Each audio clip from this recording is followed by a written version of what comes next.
Hey everybody, welcome back to the library and another unboxing. And this one is a very special unboxing video. I was saying to DDom that one of the reasons it is so important for me to have her here. Yes, she is the curator of the Atlantics, that part's a given. Yes, she is a historian, a young historian in her own right. But so much of what we're sharing here today is not just important to the library, but it's important to the greater tribe in terms of literally passing on stories and history. The privilege that we get with modern technology is the fact that this time we get to record it. But having one of my young griots here to help me do this, to share in the delight of whatever may be in these boxes, is part of the joy of unboxing and of passing it on. Now, the boxes, we have two of them here. So we're probably going to take a little break and do this as two videos. These are two boxes that have been gifted to the library by Gwen Hardy. Many of you know Gwen from her work with the colors of leather. Many of you know Gwen as the beginnings of the Florida Annex, before Florida was even the Florida Annex was actually even a full thing, because Gwen's collection is quite a piece of history in and of itself. And for health reasons, Gwen is sending a lot of her collection, as she would put it, back to the mothership. And though I know, because I have seen before, some of what's in these boxes, I have a feeling since the last time I saw this collection, some of it has changed. So let's dive in. You can tell from the condition of the box, these things were heavy because the boxes were falling apart even as the postman was delivering them.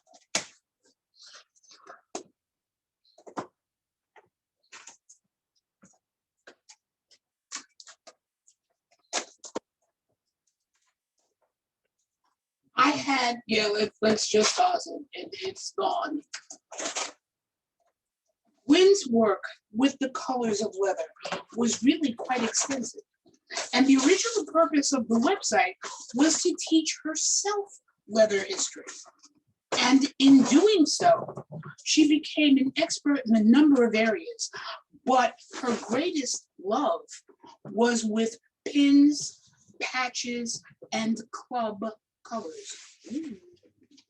This, my darling, will probably go back with you, as will one or two empties, so that you can begin Atlanta's colors collection. Colors. And they are wonderful. They are great pieces to go into. Gwen loves me. Actually, Gwen loves you, and you don't even realize it yet. These are some of the page inserts that make up these books. And these fool things are expensive as blue blazes. These pieces that you just saw slide in, and then you can use these as a good firm background and for whatever you want to put. Whatever you want to put in those books. And oh my, the books.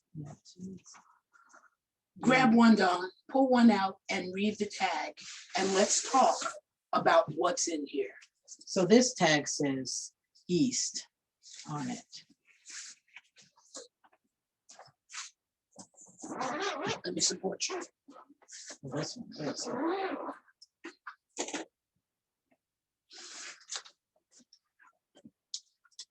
We have done videos with Gwen before, but now you get to see some of these treasures. When Gwen went hunting for a particular bar or memorabilia, she collected everything. And when I say everything, I mean everything. Bar pins, anniversary pins. Anything having to do with that particular club.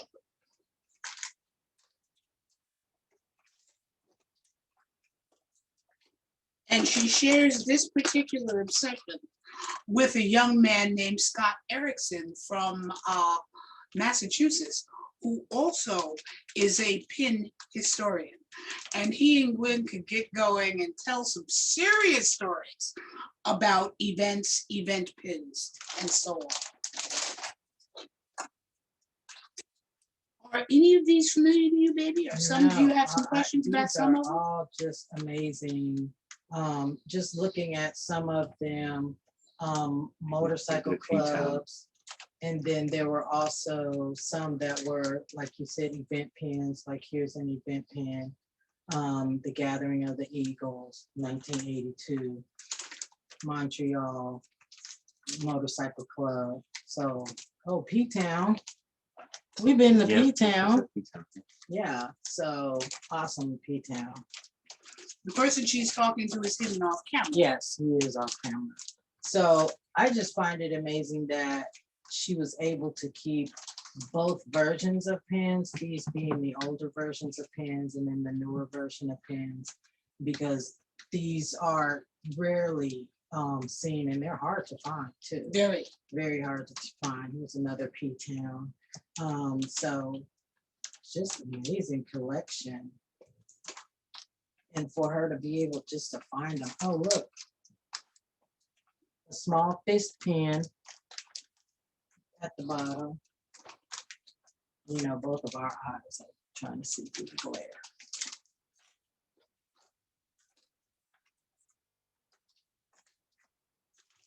These are all, as she named them, this book is East. So everything in here are from states that are in the East, New Hampshire, New York, we saw P-Town, yeah, New Jersey.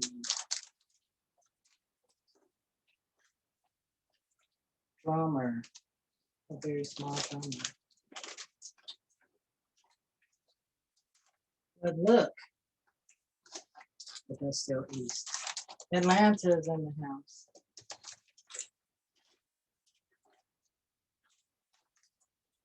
And how long did it take her to find some of these older pins? There are pins here from the 80s and the 70s in Berlin, 77. This is decades of work and commitment, decades. And we are honored beyond words and pleased to add Gwen. Well, Gwen has always been a part of the Carter Johnson, but to add this incredible collection to the library.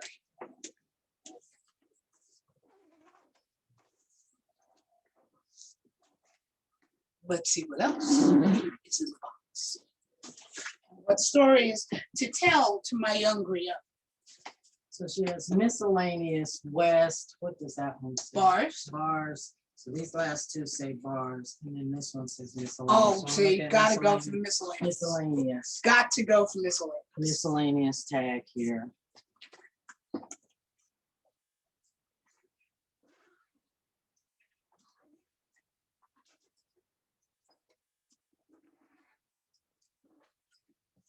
All right, drum roll. Bada, bada, bada, bada, bada, bada, bada, bada, bing. Oh, wow. She's got a variety of luggage tags or tags, the army tags, name plates, uncut. Hey, you know, some guys are, some guys aren't. What can I tell you? A couple of motorcycle pins. These are very elaborate. These and then this one here. I see that one. Some of the original pins that I have in the case at the library that are too fragile for me to wear or too valuable for me to wear are all three-dimensional pins. Yeah.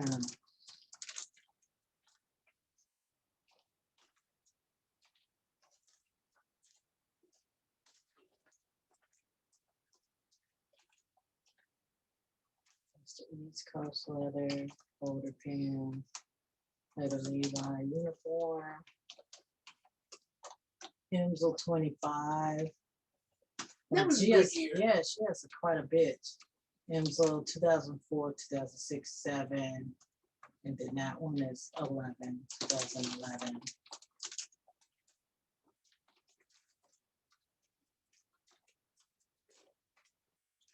Miss World Pins, National Coalition, Sexual Freedom, that's pinned together.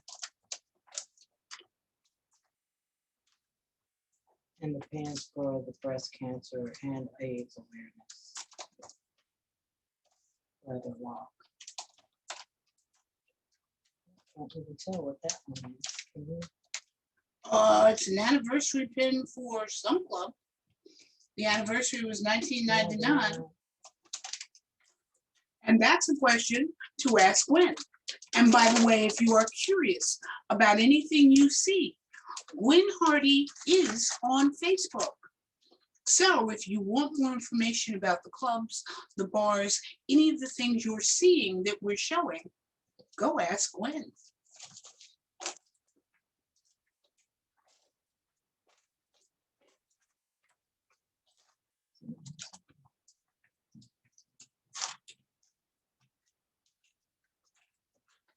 That's the last page of this particular. All righty. So she had a variety of different things: run pins, anniversary pins, AIDS pins, other leather pins from motorcycle clubs and groups. There was some self pins in there too.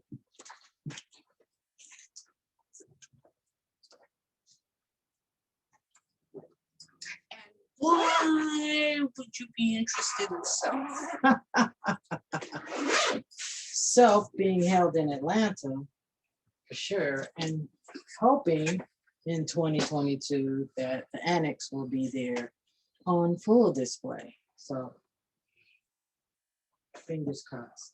She has more craft items in here. You're gonna need those. Yes. And then did you want to look at one of these East West or bars? Pick a bars. So there are two of these in there that say bars. Let's talk for just a second about the tribal gathering place. My collective memory goes back to dirt. When, long before the communications ability that we had now, long before Facebook, long before Google, even long before Grindr, long before all the ways that we now talk to each other, Twitter, Instagram, and 1,000 ways that we can say hello. The bars were our gathering place. They were the place where we held our meetings. They were the place where we met people. They were the place where we would go when we just wanted to get out of the house and be with other people like us. They were the place where clubs put up notices for their runs, where you saw posters about other bars that might be in the city you wanted to travel to. They were the substitute home. Mm. And each bar had memorabilia that made it unique from other bars, whether it be posters, pins, glasses, lighters, matches, trick cards, and that's a whole different conversation about what is a trick card. They were our watering holes. More and more of our bars are closing down, which is an absolute shame, because while all of these new ways to communicate and meet are good, there is something to be said about I'll meet you at the Eagle for a drink. Or the club is going down for a bar night to raise money for. Those places are now beginning to shut down. And some of it is just lack of patronage. Some of it is the craziness of COVID this past year. Some of it actually is the question of whether we even need bars anymore as gathering places. I'm the wrong generation to answer that. It will be answered by generations that follow me. But in the meantime, the souvenirs from those bars may be one of the ways and one of the few ways we get to remember them. Most bar souvenirs were thrown away. They were never meant to be kept. They were drink chits or anniversary pins or napkins, matchbooks, even occasionally a lighter or something. Mm-hmm. But when the fuel was gone, you tossed it. We didn't think about it.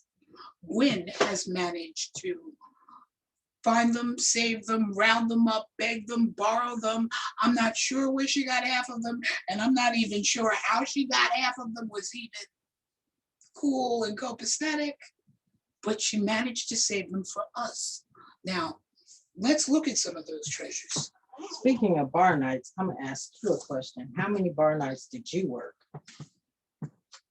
I probably stopped counting at a couple of hundred. And which bars did you work? Oh, good God. Okay, let's pick a region. A lot on the East Coast. A few, but not as many on the West Coast. And then my home bar, which was the Tulsa Toolbox. The two owners and I were old and dear friends. And one of the reasons I was constantly behind the bar or helping Jimmy at the bar was because the owners, Jimmy and Roy, long, loving couple in Tulsa. But Jimmy and I were both Geminis, and our birthdays were 2 days apart. His was the 16th, mine was the 18th.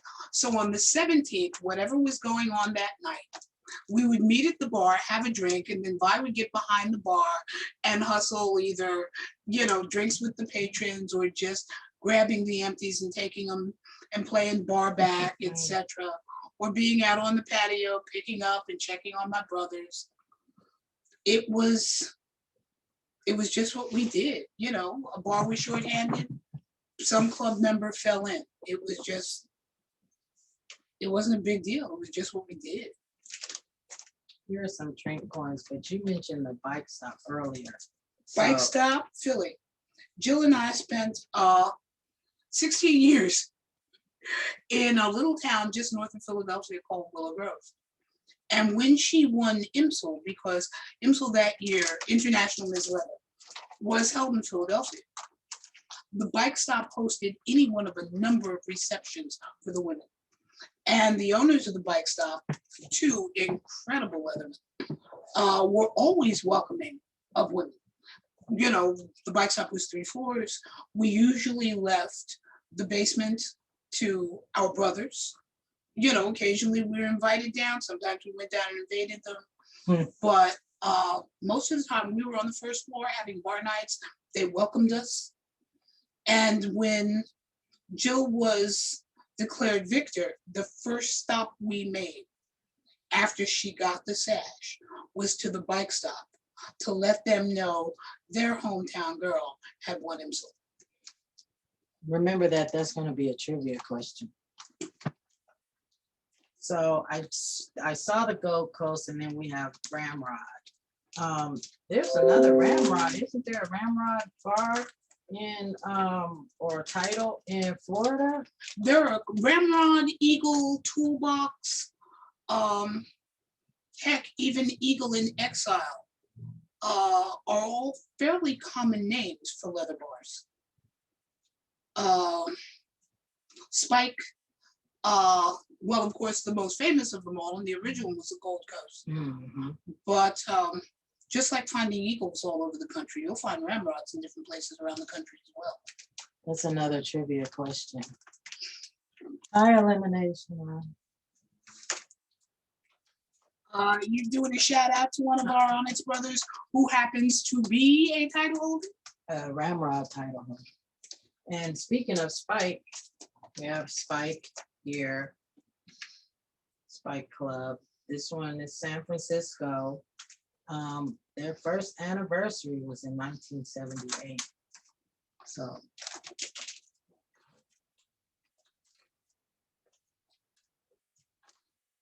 I like the fact that you said that the bike stop allowed women. Sometimes people think that leather bars aren't woman friendly. So the Eagle is. I never had a problem in an Eagle. I can honestly say, and I've been in Eagles all over North America, I have never had a problem in an Eagle bar. I don't know if it's my age, the fact that I'm a familiar face around the country, the fact that we were out early enough so that the few women who were visible in the 70s and 80s, when this community was much, much smaller, were pretty much known, because just like our brothers traveled, so did we.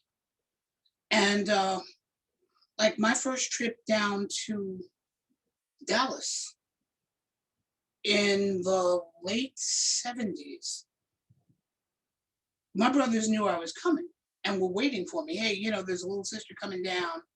Keep an eye out on her. And I was down there for business. And, got a couple of phone calls. What hotel are you going to be in? We want to take you out for a drink. Can honestly say I never had a problem. At least not in Eagle. Now, there's a story about me getting my nose broken at the Ramrod, but that's something that we don't talk about. I was younger and dumber then, and had a close encounter with a beer bottle. That's the end with this book.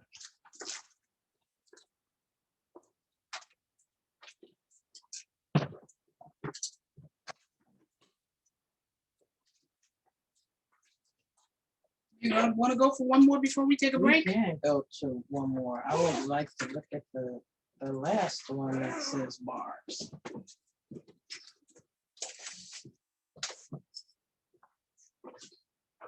So we have a second one that says bars. This one's much lighter. What's the loose patches are inside this one? Ooh, So okay. So instead of pins, we may be looking at a lot of rare patches. And Gwen has sent other notebooks like this of patches up that are already a part of the collection. So let's look at what's actually up in here. So we have the original Women of Drummer patch. The stilettos patch. Rose Club, am I saying that right? Yep. Yes, Rose Club. And then Louisville Nighthawk, Nightwings, whoops, Nightwings, I apologize. And here are those cards you talked about. The infamous trick card. It's only one page. Okay, so this is just starting this one. Loose notebook for patches, and we'll probably do those up on some of the felt pieces. Yes, some felt pieces in here, so we can put that together.